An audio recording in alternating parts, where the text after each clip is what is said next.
Good afternoon, everyone. My name is Sewang Namgyal. I'm one of the founding members of Mindful on Wall Street. Mindful on Wall Street is a grassroots collaboration of mindfulness champions across the financial service industry. We seek to amplify the reach of mindfulness within our respective and peer institutions. I feel honored and fortunate to work with this dedicated group of friends who are driven by a compassionate spirit to be of service to others. Every week, we have different themes on our mindfulness sessions. And today, my focus will be on compassion training. Before I start the practice, I thought I'd share with you two research related to scientific research on compassion training. One is a research done by Dr. Tanja Singer from Germany. I found the study very interesting. It's related to the difference between compassion and empathy.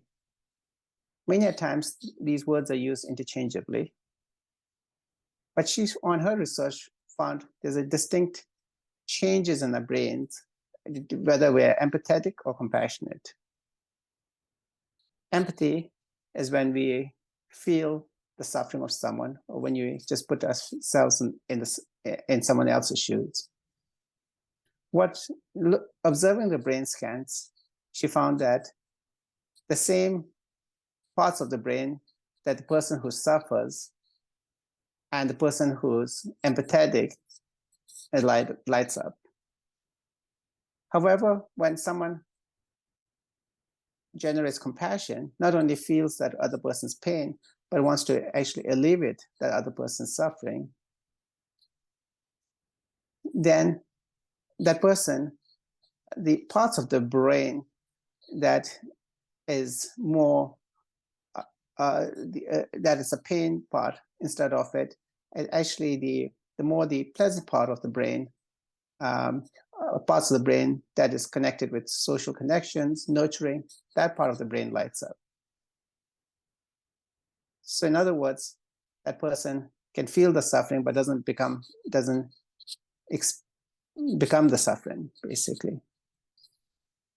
And this is important because many times for health workers and people who are working, talk about compassion burnout, and maybe more related to empathy burnout. Of course, there's physical constraints too, but when it comes to the mindset, there is a difference between empathy and compassion, and the value of compassion training, one can see from here. The second is the research done by Dr. Barbara Fredrickson and her colleagues. What they found that practicing 7 weeks of loving kindness meditation increases positive emotions such as love, joy, contentment, and gratitude. These in turn leads to reducing illness symptoms, prolonging life. And a similar type of research has been conducted by Dr. Richard Davidson from University of Wisconsin, where when one is driven by compassion or purpose, they tend to live longer. So these are very interesting scientific studies related to compassion. So how do you develop compassion? The key, based on techniques that goes back for centuries, for many generations, and based on observations, is that it's important to start with self-compassion. When one's mind is full of anxiety and one does not have compassion for itself, it's difficult to develop compassion for others. So in this practice, we'll start with developing compassion for yourself, or reflecting on compassion, and then kind of expand it further through analysis. Yeah. So with this, we have about 20 minutes. So if you could just, it's helpful to develop some commitment that will stay present, and developing that kind of a motivation is a good way to reduce one of the challenges of mindfulness practices is a wandering mind, is when you is to have some kind of a commitment. So it's to say like, I'm going to, within the next 20 minutes I'll be present. Could assist you in that path. Yeah. So if possible, just straighten your back. Your eyes could be open or closed. Just 3 deep inhalations and exhalations just to center yourself.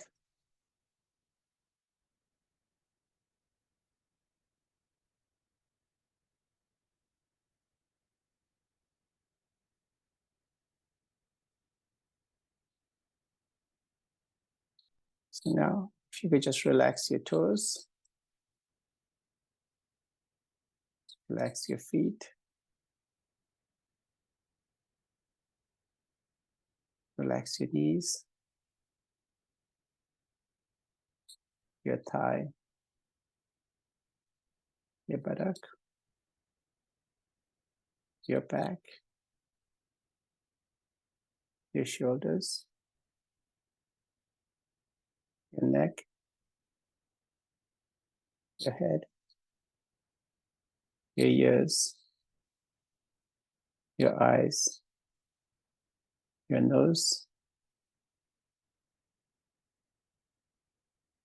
Now think of someone who's been kind to you.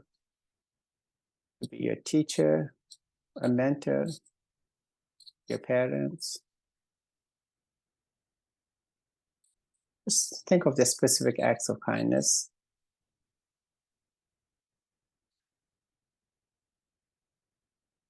Mentoring you to, when you had a difficult situation, raising up you as a child, healing you when you were sick. Think again, specific acts of that person's kindness. Develop a sense of gratitude. And just wish that person to be happy, both mentally and physically. Stay in the state for 10 seconds.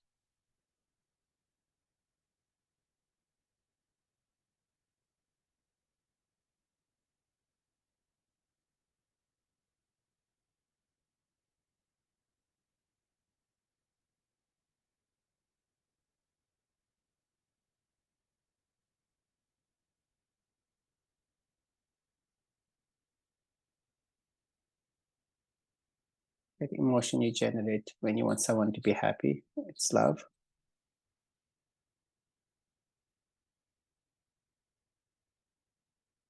I think of the same person. Wish that person to be free of suffering, both mentally and physically.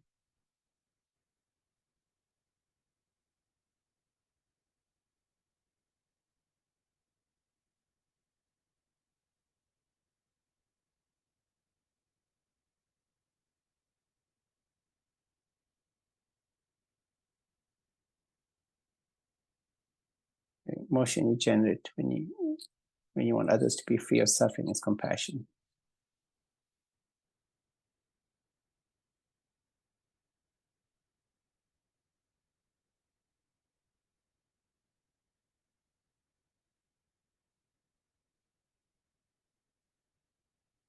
Now think of our colleagues here in the Mindfulness Wall Street community. Just like our family members want to be happy, free of suffering. Just wish everyone here to be happy, both mentally and physically.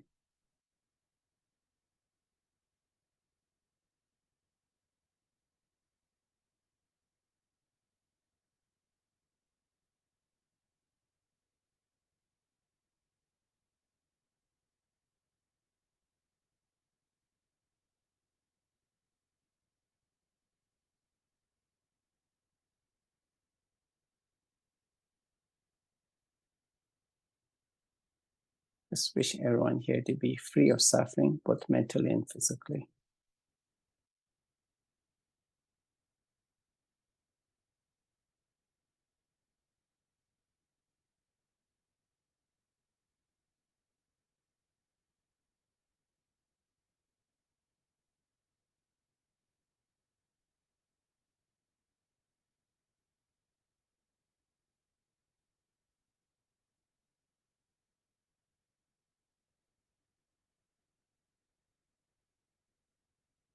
And I wish everyone in our financial service industry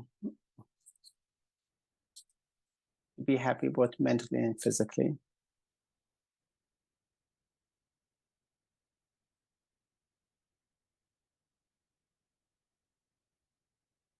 Just reflect all your colleagues within your organization and across your organization, across organizations.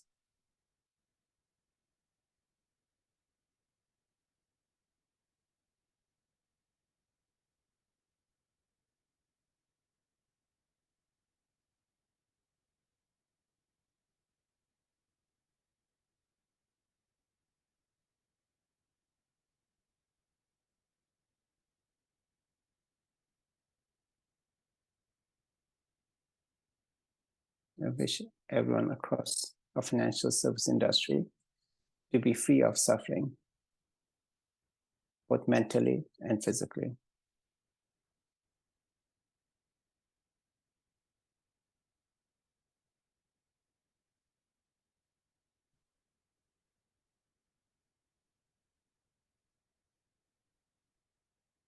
So again, reflect on your colleagues, across your colleagues, like yourself. They want to be happy and want to be free of suffering.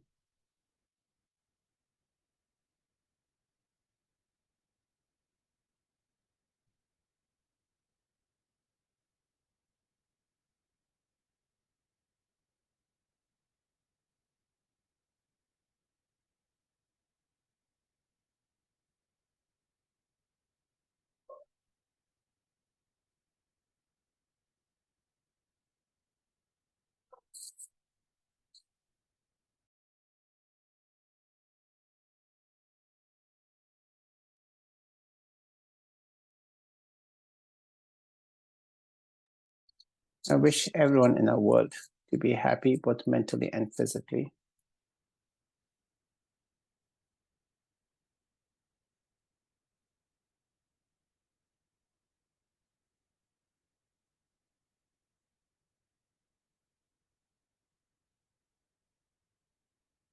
Now wish everyone in our world to be free of suffering, both mentally and physically.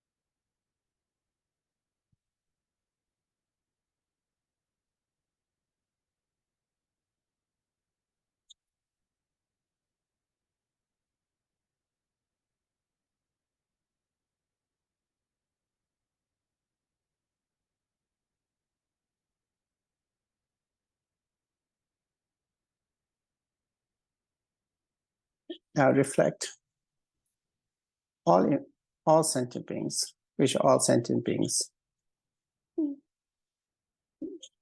be happy both mentally and physically.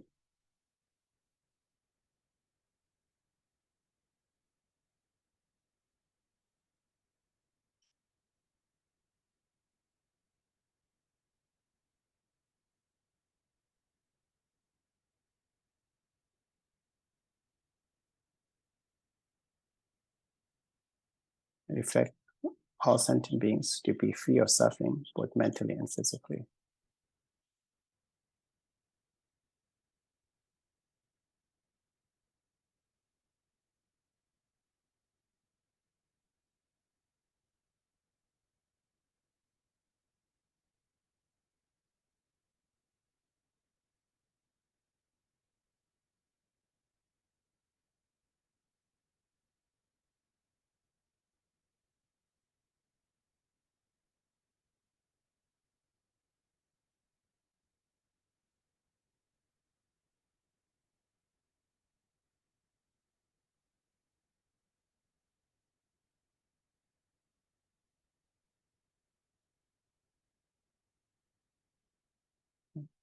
Now we're just going to stabilize our mind by counting Just inhale from your nose, exhale from your nose.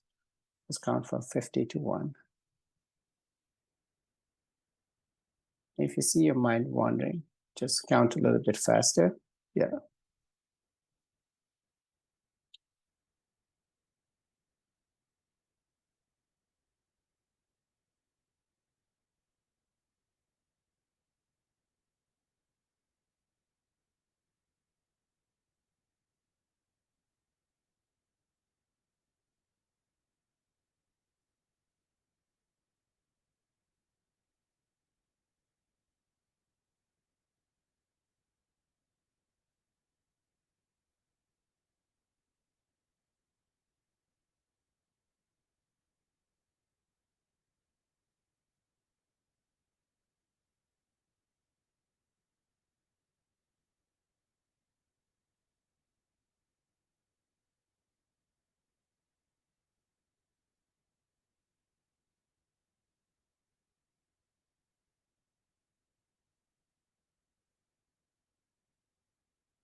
See your mind wandering, just gently bring it back to your brain, inhalation and exhalation.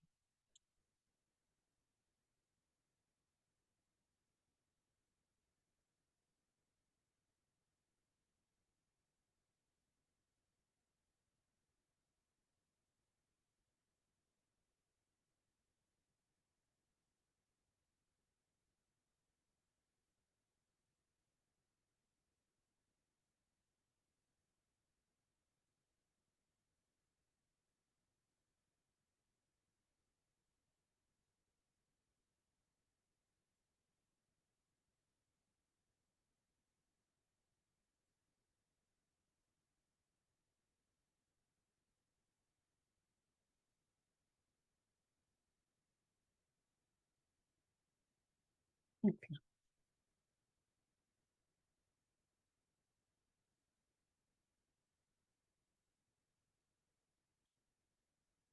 Okay. Thank you. Yeah. So I thought I'll just share a little bit, provide some context on this technique, and then I could open up for question and answers. Yeah. In general, this technique, what they do is first is just to calm and stabilize the mind, and then the other is to use analysis to generate positive emotions, and the goal is to try to develop compassion for all human beings or all sentient beings. But to get there, you can't jump right there.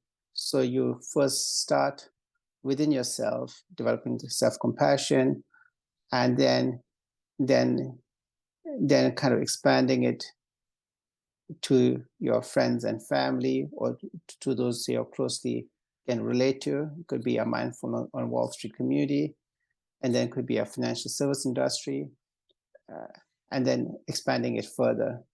And so that's the technique. And but again, it's the main purpose, because they say that to develop compassion for your family members and friends, it comes naturally. Even animals can do that. But what distinguishes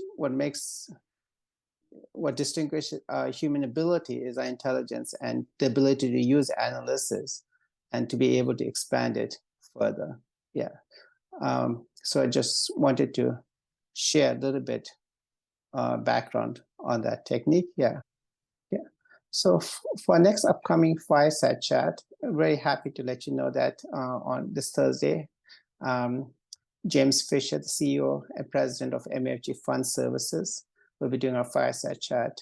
Our very own Alice Kim, who's a founding member of Mindful on Wall Street, will be doing the fireside chat.